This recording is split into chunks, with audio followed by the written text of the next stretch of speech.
কোটা মানে বৈষম্য নয়, বরং বৈষম্য নিরসনের জন্য কোটা প্রয়োজন হয়ে দাঁড়ায়। কোনো কোনো ক্ষেত্রে কোটা পদ্ধতি বাতিল হওয়া সবচেয়ে ক্ষতিগ্রস্ত হয়েছে দেশের ক্ষুদ্র নৃগোষ্ঠীর প্রার্থীরা। কোটা ব্যবস্থা বাতিল করার পরে সরকারি নিয়োগ পরীক্ষা আবেদনও সফলতার হারে পিছিয়ে পড়েছেন দেশের নারী সমাজ। গত 5টি বিসিএস পরীক্ষার চূড়ান্ত ফল পর্যালোচনা করলে দেখা যায়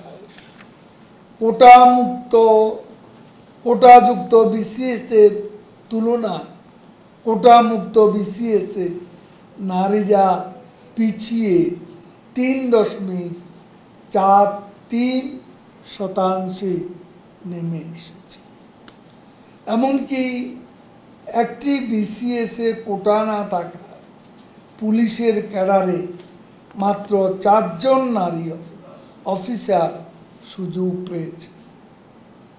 ফরেন সার্ভিসে সুযোগ পেয়েছে মাত্র 2 জন নারী। কোটামুক্ত একটি বিসিএসে 24টি জেলার কোনো প্রার্থী পুলিশ ক্যাডারে চাকরি পায়নি। 50 জেলায় নারীরা সরকারি চাকরি থেকে বঞ্চিত হয়েছে। কোটা পদ্ধতি থাকা অবস্থায় শতকরা 26% উপরে নারী প্রার্থীরা চাকরি পেয়েছিল। কোটা তুলে দেওয়ার পর এ হার শতকরা 19% নেমে এসেছে। উল্লেখ্য মুক্তিযোদ্ধা কোটার নিয়োগ নিয়েও যে সমস্ত তথ্য দেওয়া হচ্ছে তা অবাস্তব এবং বিভ্রান্তিকর। পাবলিক সার্ভিস কমিশনের বিদ্যমান পদ্ধতিতে মেধা নিয়োগ হওয়ার কথা শতকরা 44%, কিন্তু বিভিন্ন কোটায় উপযুক্ত প্রার্থী না থাকায় শতকরা 66.2% মেধাভিত্তিক নিয়োগ প্রদান করা হচ্ছে। বিভিন্ন কোটায় যারা চাকরিতে নিয়োগ পেয়েছে তারাও পাবলিক সার্ভিস কমিশনের একই মানদণ্ড, অর্থাৎ একই প্রিলিমিনারি প্রশ্ন লিখিত পরীক্ষা দিয়ে সমান যোগ্যতার ভিত্তিতে উত্তীর্ণ হয়েছে।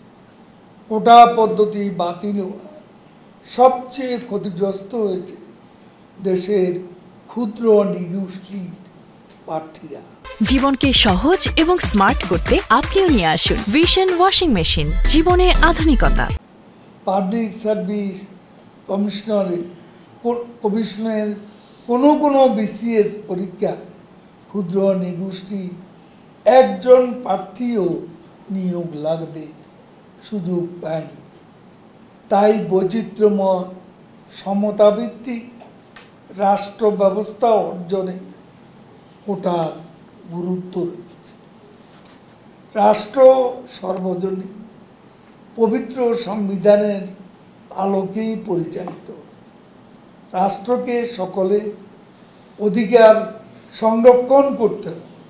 কোটা মানে বৈষম্য নয়, বরং বৈষম্য নিরসনের জন্য কোটা প্রয়োজন হয়ে দাঁড়ায়।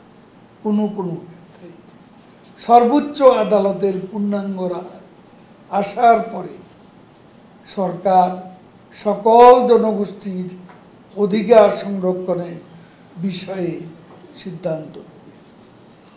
বাংলাদেশের উন্নয়ন অগ্রগতির লক্ষ্যে তারুণ্যের শক্তির উপর নির্ভর করে 2008 সালের নির্বাচনের পূর্বে দিন বদলের সনদ শিরোনামে ডিজিটাল বাংলাদেশ প্রতিশ্রুতি সম্বলিত ইশতেহার দিয়েছিল বাংলাদেশ আওয়ামী লীগ। আমাদের পবিত্র সংবিধানের 29 অনুচ্ছেদে নাগরিকদের যে কোনো অংশ যাতে অনগ্রসর অংশ যাতে প্রজাতন্ত্রের কর্মে উপযুক্ত প্রতিনিধিত্ব লাভ করে সে উদ্দেশ্যে তাদের অনুকূলে বিশেষ বিধান প্রণয়নের ব্যবস্থা রাখা হয়েছে। পৃথিবীর সকল উন্নত অনুন্নত দেশে এ ধরনের ব্যবস্থা চালু রয়েছে। দেশের অগ্রগতি উন্নয়নে রাষ্ট্রের সকল জনগোষ্ঠীর সমান অংশগ্রহণ নিশ্চিত করতে হবে।